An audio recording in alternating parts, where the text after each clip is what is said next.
আসসালামু আলাইকুম প্রিয় চাকরি প্রত্যাশী ভাই বোনেরা, সবাইকে স্বাগতম। আর একটি নতুন এনজিও নিয়োগ বিজ্ঞপ্তি নিয়ে আপনাদের সামনে হাজির হলাম। আর সেটা হলো, আপনারা দেখতে পাচ্ছেন গাশফুল এনজিও, যেটা চট্টগ্রাম বেসিস। তাদের ফেনী, নোয়াখালী, ফেনী, কুমিল্লা, ঢাকা, নওগাঁ, চাঁপাইনবাবগঞ্জ জেলায় কাজ করার জন্য তারা 6টি ক্যাটাগরিতে বেশ কিছু নিয়োগ বিজ্ঞপ্তি প্রকাশ করছে, যেটা আজকে দৈনিক প্রথম আলো অর্থাৎ 22শে ডিসেম্বরে দৈনিক প্রথম আলো নিয়োগ বিজ্ঞপ্তিটা প্রকাশ করছি। তো এই বিষয়ে সম্পূর্ণ ভিডিওটা বা সম্পূর্ণ সার্কুলার সকলে A to Z আমার এই চ্যানেলে আপলোড করা আছে, সেখান থেকে আপনারা দেখে নিতে পারেন। তো তার পাশাপাশি আপনি আমার চ্যানেলটি সাবস্ক্রাইব করে নিতে পারেন।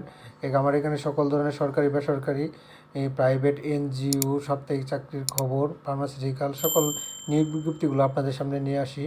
তো যারা এখন আমার চ্যানেলটি সাবস্ক্রাইব করেন নাই, চ্যানেলটি সাবস্ক্রাইব করে দিন এবং গাশফুলের সকল নিয়োগ বিজ্ঞপ্তিগুলো প্লেলিস্ট থেকে, ভিডিও থেকে অনেক ধরনের নিয়োগ বিজ্ঞপ্তি আছে, সেখান থেকে আপনারা আপলোড করে দেখে নিতে পারেন। সবাইকে ধন্যবাদ। চ্যানেলটি সাবস্ক্রাইব করে দিন। আসসালামু আলাইকুম।